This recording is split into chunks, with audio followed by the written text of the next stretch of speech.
મહત્વપૂર્ણ સમાચાર ફરી મૂડમાં આવ્યા છે મેઘરાજા પાણી વાળી રહેલા ખેડૂતો માટે ખુશખબર સૌરાષ્ટ્રના કેટલાક વિસ્તારમાં વરસાદ કોડીનાર ઉનામાં હળવો વરસાદ જૂનાગઢ જિલ્લામાં પણ હળવો વરસાદ રાજકોટ શહેર ગ્રામ્યમાં હળવો વરસાદ વરસ્યો છે ફરી વરસાદી માહોલથી ખેડૂતો ખુશી વ્યક્ત કરી રહ્યા છે સુકાતા પાકને પાણી મળતા ખેડૂતોએ ખુશી વ્યક્ત કરી રાજ્યમાં વરસાદી ઝાપટાની તીવ્રતા વધી શકે છે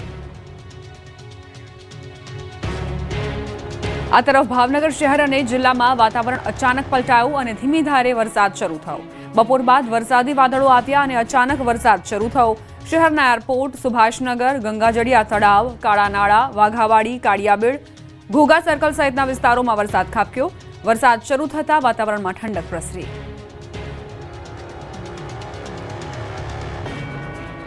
15 ઓગસ્ટથી વરસાદનું જોર વધશે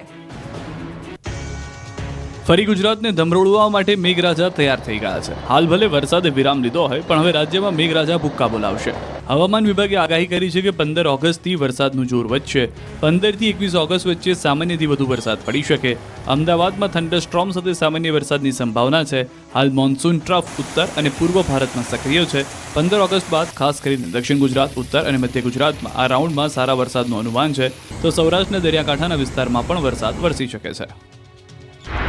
थंडर शॉवर के साथ डेट है 15 अगस्त से लेकर अगस्त 21 अगस्त तक जो मॉडल गाइडेंस है इसमें अब नॉर्मल का संभावना तारीख 15મી ઓગસ્ટથી વરસાદી સિસ્ટમો સક્રિય થશે સાયક્લોનિક સર્ક્યુલેશન અરબસાગરમાં થવાની શક્યતા રહે છે બંગાળ ઉપસાગરમાં પણ તારીખ 17 ઓગસ્ટથી મજબૂત સિસ્ટમ બનશે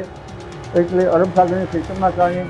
તારીખ 19, 20, 21, 22માં દક્ષિણ સૌરાષ્ટ્રના ભાગોમાં ભારેથી ધીમાર વરસાદ થવાની શક્યતા રહે છે।